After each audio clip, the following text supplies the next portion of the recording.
कल एनडीए कार्यकर्ता सम्मेलन था यहाँ पर और कड़ाके की ठंड में एनडीए कार्यकर्ता सम्मेलन का सफल आयोजन हुआ। और जिस तरह से पूरे बिहार में एनडीए कार्यकर्ता जोश के साथ संगठन को मजबूत करते हुए और आने वाले भविष्य की तैयारी में जुड़ गए हैं, ये एक शुभ संकेत है एनडीए के लिए। आज का प्रेस कॉन्फ्रेंस का जो मुख्य मकसद है हमारा कि भारतीय जनता पार्टी का संगठन महापर्व चल रहा था और अब हम सब संगठन महापर्व के समाप्ति की ओर हैं। प्रत्येक 6 वर्ष में भारतीय जनता पार्टी में सभी लोगों को नया सदस्य बनना पड़ता है। प्रदेश अध्यक्ष को भी, राष्ट्रीय अध्यक्ष को भी, प्रधानमंत्री जी को भी, सभी लोग जो भी हमारे पार्टी के शीर्षस्थ नेता से लेकर कार्यकर्ता तक हैं, भारतीय जनता पार्टी में मात्र 6 वर्ष के लिए सदस्यता होता है। तो नई सदस्यता अभियान हम लोगों ने चलाया था और पूरे बिहार में सदस्यता अभियान समाप्ति की ओर है। हमारे पहले पूरे बिहार में 1137 प्रखंड यानी मंडल हमारा था और अब हमने उसको 287 मंडल नया बढ़ाया पूरे बिहार में और इसको 1422 मंडल हमने कर दिया। एक प्रखंड में 2 या 3 मंडल होता है, जिससे कि हमारा बूथ मैनेजमेंट मंडल के द्वारा सही तरीके से हो सके। तो सही तरीके से हमारा मैनेजमेंट हो, इसीलिए जहाँ भी जिस मंडल में हमारा 50 से ज़्यादा बूथ था, हमने वहाँ 2 मंडल को मिला करके 3 मंडल बना दिया, जिससे कि मंडल अध्यक्ष यानी प्रखंड का जो हमारा अध्यक्ष है उसका सीधा संपर्क बूथ और बूथ कमेटी यानी बूथ पर बैठने वाले लोगों के साथ रहे। इसके साथ साथ पूरे बिहार में हमने 45 जिला हमारा था संगठन का, प्रशासनिक जिला 38 है और संगठन का हमारा 45 जिला था। हमने 7 नया जिला बढ़ाया, जिसमें आपके सिवान को भी हमने 2 जिला में बांट दिया और इससे हमारे 2 जिला अध्यक्ष मिलकर के इस जिला में और अच्छा से भारतीय जनता पार्टी के संगठन का प्रबंधन कर पाएंगे। अभी हमारे सभी नए मंडल अध्यक्ष बने हैं, नए जिला अध्यक्ष बने हैं और ये लोग नए जोश के साथ, कल हमारा कोर कमेटी का बैठक था और इस बैठक में हम लोगों ने फैसला लिया कि जो हमारा नया जिला का कमेटी बनेगा संगठन का, उसमें वैसे लोगों को स्थान दिया जाएगा जिन लोगों ने पार्टी के लिए दिन रात मेहनत किया है और जो लोग पार्टी और संगठन के लिए समर्पित हैं। तो हमने जिला अध्यक्ष जी को और कोर कमेटी को अनुरोध किया है कि जो नया जिला का कमेटी बने दोनों जिला में, सिवान के अंदर, उसमें सभी कर्मयोगी व्यक्तियों को और सभी सामाजिक वर्गों को स्थान दिया जाए। यानी हमारा जो विचार है, विचारधारा है सर्वस्पर्शी सर्वव्यापी। तो संगठन में सभी सामाजिक वर्ग के लोगों को और महिलाओं को 33% जगह जो है संगठन में दिया जाए। अगर हमारे जिला के उपाध्यक्ष 8 बनेंगे, जिला के मंत्री 8 बनेंगे, तो उसमें 33% आरक्षण यानी पूरे 91 आदमी का जो कार्य समिति जिला का होता है पार्टी का, उसमें 33% महिलाओं को स्थान दिया जाए। पहले से ही स्थानीय निकाय में, पंचायती राज में, नगर निकाय में और आने वाले समय में आपने देखा है कि पार्लियामेंट में भी जो है, लोकसभा में भी 33% महिलाओं को आरक्षण का प्रावधान किया जा रहा है। इसलिए हम लोगों ने संगठन में भी इस बात को पुख्ता करने का प्रयास किया है कि आने वाले समय में हमें विधायक और सांसद लड़ाने के लिए कैंडिडेट अच्छे तरीके से मिल सके। तो ये पूरे बिहार में और पूरे देश में फैसला हुआ है कि भारतीय जनता पार्टी अपने संगठन में 33% महिलाओं को पद देने का, दायित्व देने का, जिम्मेवारी देने का काम करेगी और इस तरह करके हमारा जो है संगठन आने वाले समय में ज़्यादा धारदार हो, मजबूत हो, इसकी चिंता हम लोगों ने किया है। इसके साथ साथ अभी हम आने वाले समय में 24 तारीख को भारत रत्न कर्पूरी ठाकुर जी की जयंती है और 12 फरवरी को संत रविदास जयंती है। तो हम लोगों ने धूमधाम से उसको, जो उनकी जयंती है और उस वर्ग के लोगों को जोड़ करके उस जयंती को मनाने का पार्टी ने फैसला किया है। अभी संविधान गौरव दिवस चल रहा है। बाबा भीमराव अंबेडकर के नेतृत्व में जो संविधान भारत का बना, हमें गौरव है और उस संविधान गौरव दिवस को हम अभी भारतीय जनता पार्टी पूरे देश में मना रहे हैं और बिहार में भी मनाया जा रहा है। और इसके साथ साथ हमने अभी संगठन में जो आने वाले समय में 2025 का जो विधानसभा का चुनाव है, भारतीय जनता पार्टी बहुत ही सूक्ष्म प्रबंधन के साथ एक एक बूथ कमेटी के सदस्यों के साथ संवाद करेगा, उनके साथ बैठक करेगा और बूथ कमेटी, जो हमारा एक बूथ पर 12 लोग होते हैं, उस बूथ कमेटी को प्रत्येक महीना बैठक करके उसको संवाद करके उसको मजबूत करने का काम करेगा। तो पूरे बिहार में हम संगठन को मजबूत करने के लिए एक नया और अच्छा प्रयास कर रहे हैं और महिलाओं को सही भागीदारी राजनीतिक दल में भी मिले, इसकी हम चिंता कर रहे हैं। आप जानते हैं कि भारतीय जनता पार्टी सिर्फ राजनीतिक दल ही नहीं है, बल्कि हम एक परिवार हैं, पूरा दिल से मिलकर के चलते हैं। और दूसरा, मैं कभी कभी बोलता हूं कि इस देश में अगर दो सेना है, एक सेना है तो इस देश में दो सेना है।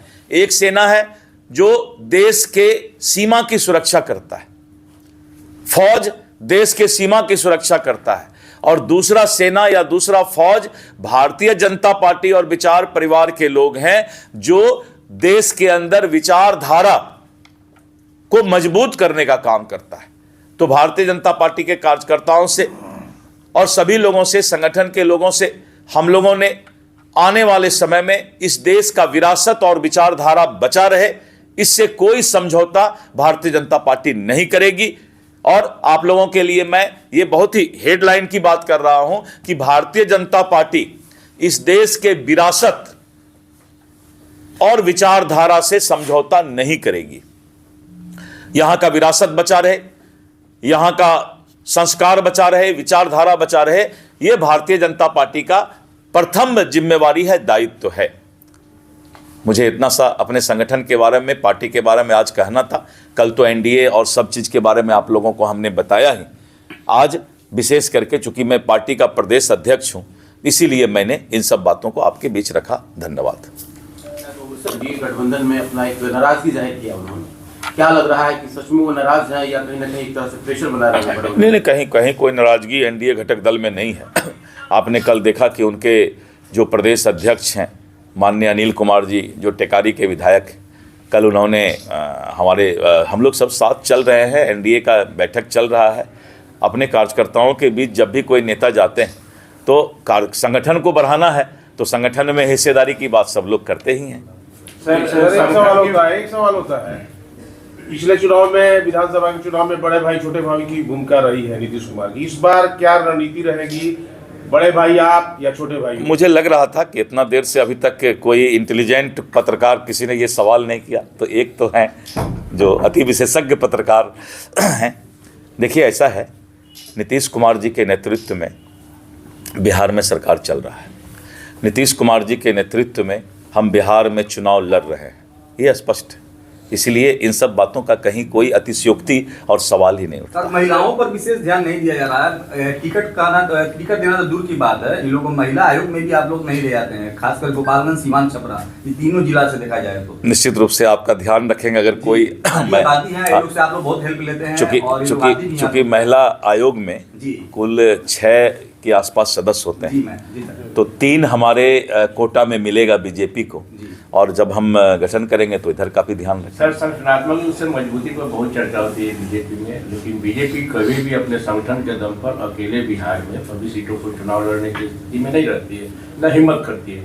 संगठन में संख्या बढ़ती जाए, मजबूती आ जाए और उम्मीदवार सभी सीटों पर चुनाव भी लड़ पाए। मैं आपको बताता हूँ, बहुत अच्छा सवाल है ये। सवाल का आप अलग से जवाब सुनेंगे।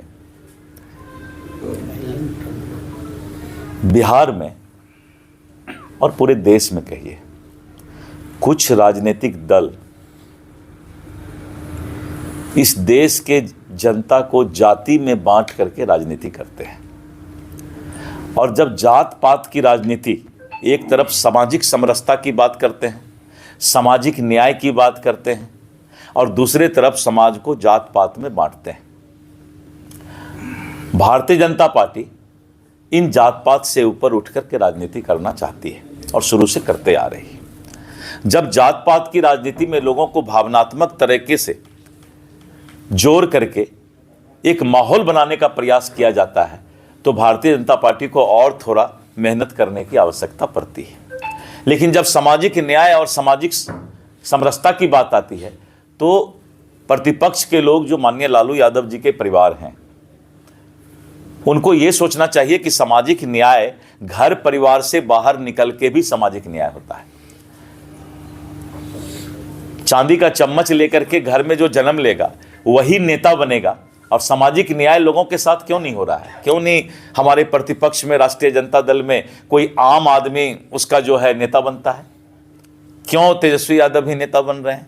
परिवार से बाहर निकलिए। अगर सामाजिक न्याय की बात करते हैं तो एक तो परिवारवाद राजनीति में हॉबी है, दूसरा जातिवाद, लोगों को जात में बांटना।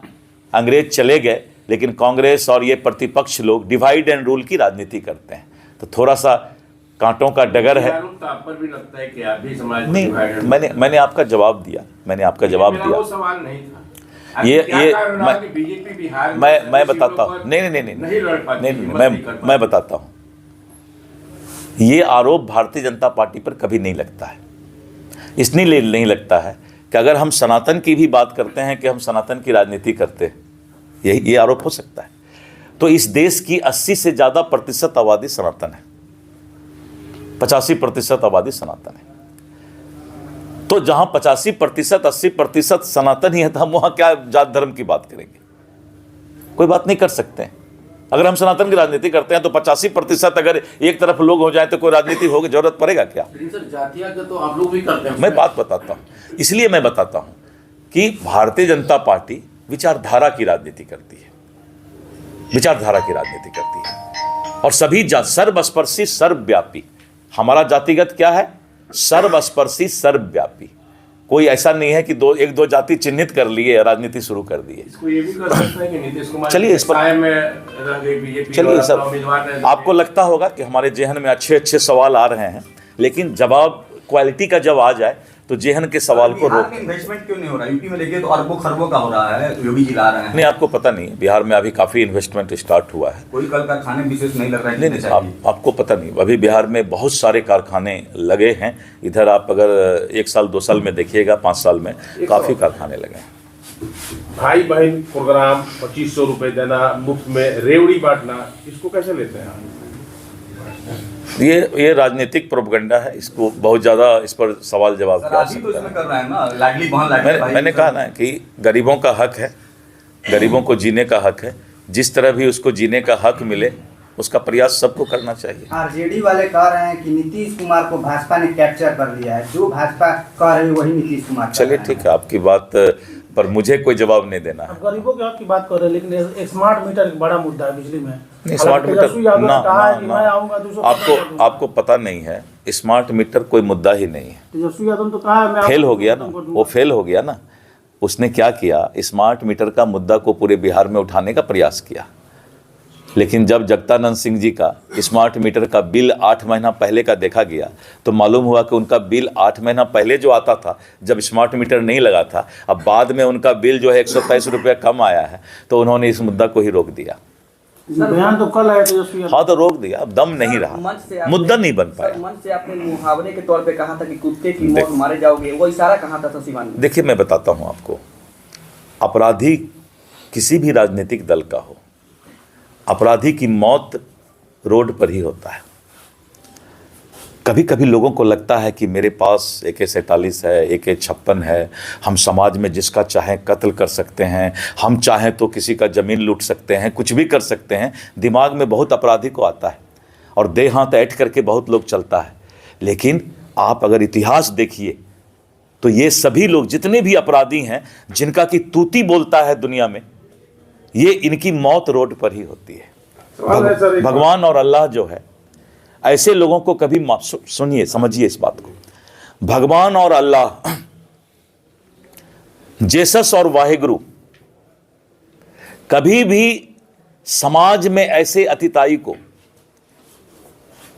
सुख नहीं देता है और ऐसे लोग बेमौत ही मरते हैं जिन लोगों ने समाज में अपराधीकरण का सहारा लेकर अपने आप को स्थापित करने का प्रयास किया है। मैं बहुत दूर का इशारा कर रहा हूं, पूरे देश के लिए।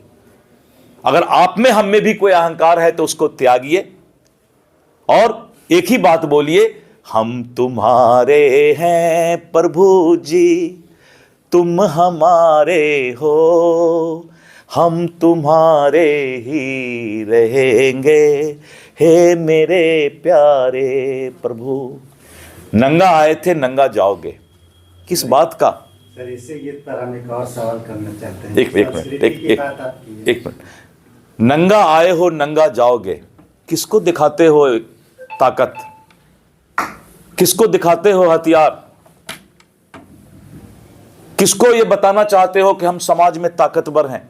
मैंने कल कहा कि नेता वो नहीं होता जो काफिला लेकर चलता है। नेता वो नहीं होता जो काफिला लेकर चलता है।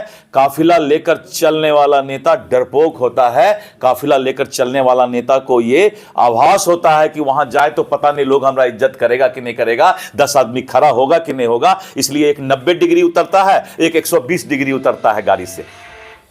जब ऐसे आपराधिक राजनीतिक जब चलते हैं और जब वो कहीं उतरता है गांव में, तो देखिएगा उसके साथ वाला आदमी एक का 90 डिग्री रहता है और एक का 120 डिग्री रहता है देहात। जनता जब पीछे से लात मारती है ना तो सब छाती ठीक हो जाता है। इसलिए मैंने कहा कि नंगा आए हो नंगा जाओगे। ऐ इंसान, मत दिखाओ किसी पर अपनी ताकत और मत अखबार में छपवाओ कि हम यहां के बाहुबली हैं, हम जो चाहे कर सकते हैं। कुत्ते की मौत मरना, उसी को मैंने मुहावरा में कहा था कि ऐसे लोग कुत्ते की मौत मरते हैं। मैंने बचपन में मुहावरा सुना था।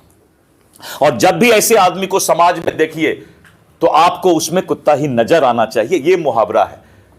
पर सलाम प्रणाम कर लीजिए, उपाय नहीं। पार्टी के पूर्व सांसद रहे हैं, वो कुछ ऐसा हम तो बोल रहे हैं, आपको समझे में नहीं आ रहा है। हम तो बोल रहे हैं सभी राजनीतिक दल, आप नहीं समझे बात को। मैं बोल रहा हूं सभी राजनीतिक दल जो भी, जिसमें भी कोई अपराधी है, हम सबकी बात करते हैं।